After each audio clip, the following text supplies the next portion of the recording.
Vous pensez que le plus dangereux dans le Sahara, ce sont les tempêtes de sable et la soif qui fait perdre la raison.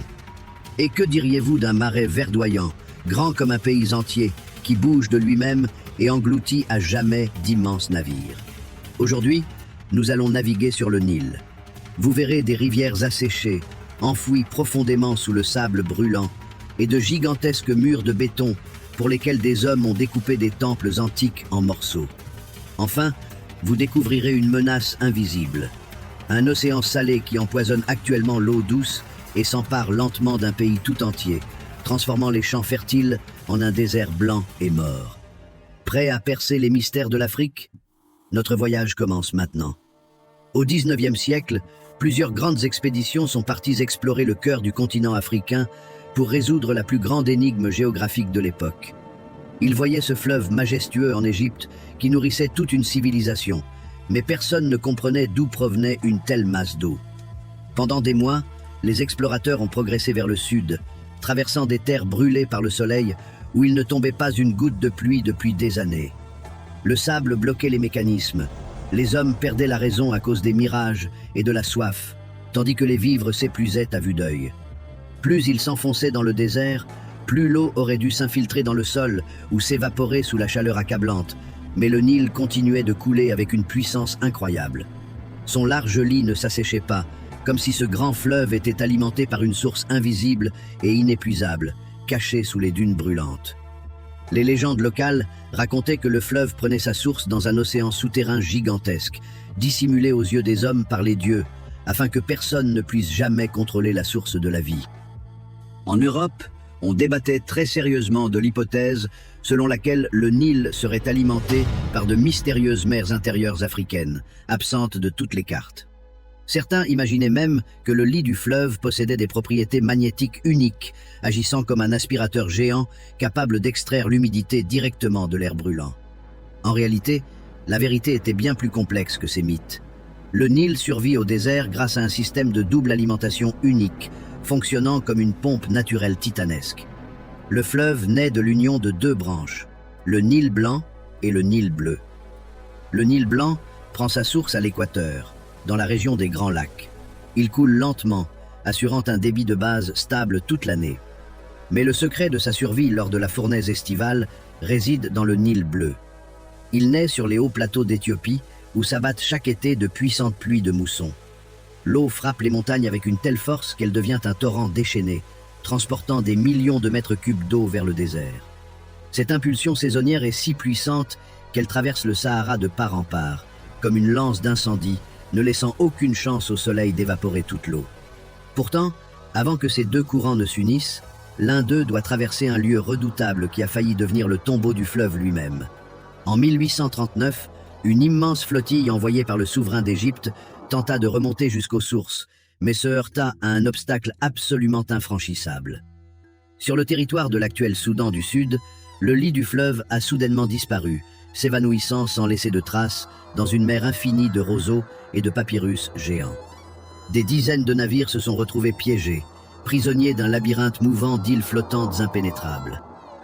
Ici, l'eau ne coulait plus, elle stagnait dans une odeur lourde de décomposition, et l'air était si saturé de vapeurs fétides et d'insectes venimeux qu'il devenait parfois impossible de respirer.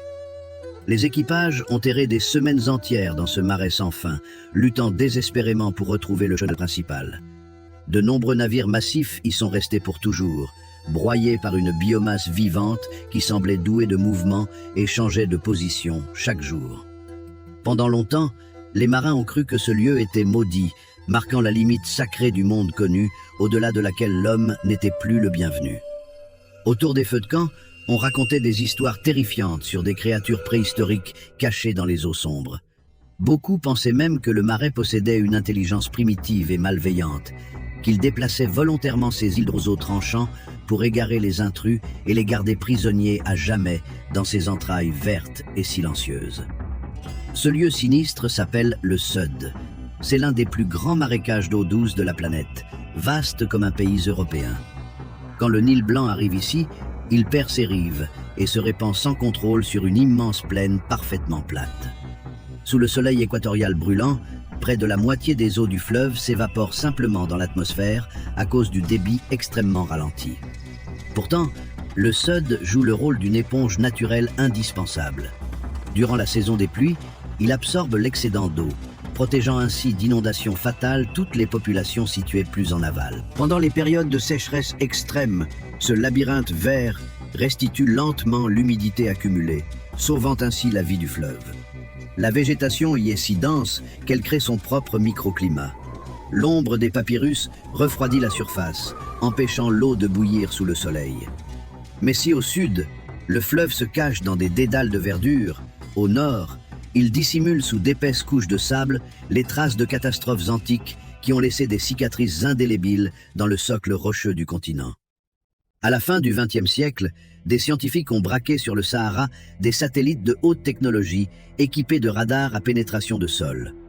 Ces instruments sensibles étaient capables de sonder le sable sec sur plusieurs mètres de profondeur, tels des rayons X. Lorsque les chercheurs ont déchiffré les premières images en laboratoire, ils ont eu du mal à en croire leurs yeux. Directement sous les dunes jaunes et sans vie, là où il n'existe plus que poussière brûlante et cailloux, est apparu un réseau colossal d'anciens lits de rivières asséchées. C'étaient les vestiges de fleuves antiques larges de plusieurs kilomètres qui autrefois rejoignaient le Nil ou coulaient parallèlement à lui, formant un système hydraulique bien plus vaste que tout ce que nous connaissons aujourd'hui. L'apparition de ces clichés radars a provoqué une véritable tempête médiatique. Les passionnés d'histoire alternative et les théoriciens du complot ont immédiatement affirmé qu'il ne s'agissait pas de rivières naturelles, mais des restes de gigantesques canaux artificiels créés par une civilisation du passé extrêmement avancée pour irriguer tout le continent. Certains prétendaient même que le Sahara avait été délibérément asséché suite à un conflit mondial majeur il y a des millénaires, et que ces tranchées titanesques étaient les ultimes traces de méga-projets effacés par le temps impitoyable. Mais les images satellites ont révélé la vérité sur le Paléo-Nil. Il y a 100 000 ans, le climat de notre planète était radicalement différent. L'Afrique du Nord était une savane verdoyante et infinie, baignée par des pluies régulières et sillonnée par des dizaines de fleuves puissants. Cependant, lorsque le balancier climatique a basculé et que le Sahara est devenu un véritable four, presque tous ces points d'eau ont disparu à jamais. Le Nil n'a survécu que grâce à une chance géologique fantastique. Avec le temps, les hauts plateaux d'Éthiopie se sont lentement soulevés sous l'effet des plaques tectoniques. Cette élévation a créé une pente abrupte, donnant au courant du Nil bleu une vitesse gigantesque et une force destructrice. Pendant des millénaires, des millions de tonnes d'eau ont entaillé la roche, creusant un canyon profond. Parce que le lit du Nil s'est ainsi enfoncé dans la pierre dure, ces eaux se sont retrouvées protégées des vents desséchants du désert par de hautes rives. Cela a réduit la surface d'évaporation. Le fleuve s'est caché dans une profonde tranchée qu'il avait lui-même creusée. Pourtant, ce que la nature a mis des millions d'années à bâtir, l'homme a décidé de le soumettre entièrement en seulement une décennie. Un choix qui a entraîné des conséquences irréversibles. Au milieu du XXe siècle, le gouvernement égyptien s'est lancé dans un projet d'ingénierie d'une ampleur incroyable. Depuis des millénaires, le Nil vivait selon ses propres règles. Il sortait brusquement de son lit, emportant des villages entiers, tout en apportant la vie sur cette terre brûlée. Pour arrêter définitivement les inondations imprévisibles et obtenir une source infinie d'électricité, une décision sans précédent fut prise. Barrer le grand fleuve sacré par un gigantesque mur de béton armé. Ce chantier grandiose exigea le déplacement forcé de dizaines de milliers d'habitants. Plus encore, il fallut sauver des monuments historiques uniques au monde. D'immenses temples antiques, dotés de statues de pierre hautes comme des immeubles, furent littéralement découpés en des milliers de blocs et transportés avec une précaution infinie vers les hauteurs pour ne pas disparaître à jamais au fond de la mer artificielle qui engloutissait la vallée. Le peuple observait avec une profonde anxiété et une crainte sourde la croissance de cette barrière grise.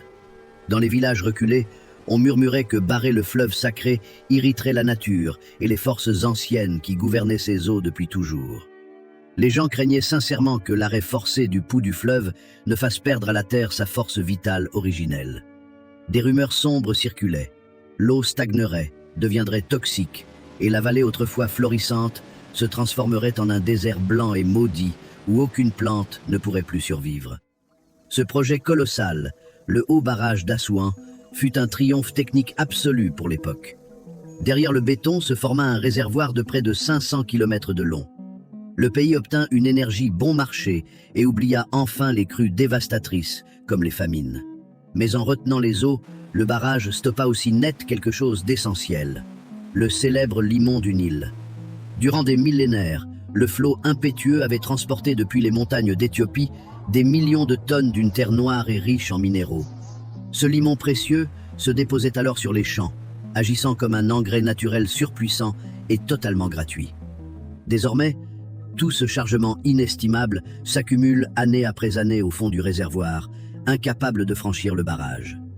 Privés de cette nourriture naturelle, les fermiers sont contraints d'utiliser des milliers de tonnes d'engrais chimiques agressifs qui empoisonnent progressivement la terre. Le fleuve a été dépouillé de sa magie originelle. Mais ce problème de limon n'est rien face à ce qui se joue aujourd'hui loin au sud, là où le Nil prend sa source.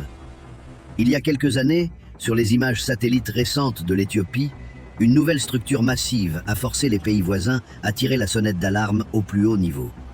Directement sur le lit du Nil bleu, qui fournit la part du lion des eaux du fleuve, un nouveau barrage cyclopéen a commencé à s'élever. Cette fois, le chantier ne se situe pas dans les basses terres sécurisées, mais aux sources mêmes, là où se forme le flux vital capable de transpercer le Sahara. Les relations diplomatiques dans la région se sont tendues comme une corde prête à rompre. Des négociations interminables et éprouvantes ont débuté, car celui qui contrôle cet interrupteur tient entre ses mains le destin de plus de 100 millions de personnes vivant en aval. L'espace médiatique s'est instantanément enflammé de théories du complot effrayantes. De nombreuses figures influentes ont affirmé qu'il ne s'agissait pas d'une simple centrale électrique, mais d'une véritable arme géopolitique stratégique. On écrivait que le barrage avait été conçu pour fermer les vannes au moment voulu et faire chanter les pays dépendants de l'oasis. Des prévisions terrifiantes ont surgi.